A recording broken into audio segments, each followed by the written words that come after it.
আপনার এখানে আগে তাহলে কি অবস্থা হয়েছিল? ওই লাল হয়ে মারা যাচ্ছিল। হুম। তা আপনি কি করলেন কি?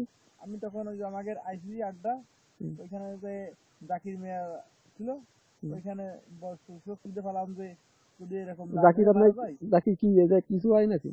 জাকির হচ্ছে এখানে এই আপনার আইসিটি চ্যাম্পিয়ন তাই? ICC champion. হুম, ওইখান তো ওকে ওরে বললি, ও ওইখান থেকে মেসেজ করে দিল।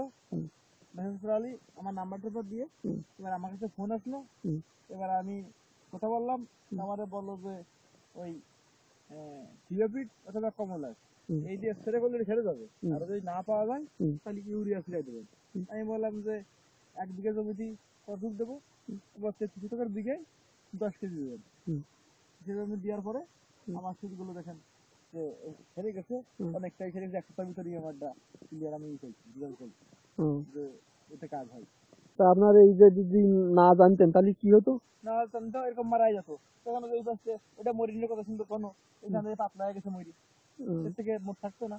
তাহলে এখন কি মনে আছে যে যদি আল্লাহ দেয় তাহলে কিরকম হতে হ্যাঁ, পারে? আল্লাহ যদি দেয় তাহলে অন্যবার মনে করেন যা পাই তার থেকে এবার কম পাবো, আরো বেশি পাবো।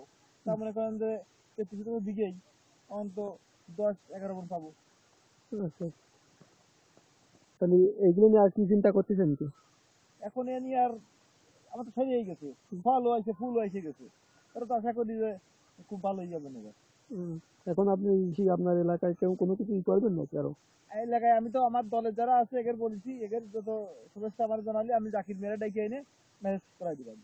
হুম, আর আশপাশে যারা আছে এদের প্রত্যেকের আমি বলেছি যে এরকম কোনো সমস্যা হলে আমার জানাচ্ছি, হুম, আমি জাকিরে এনে এটা ম্যানেজ করাবো। হুম।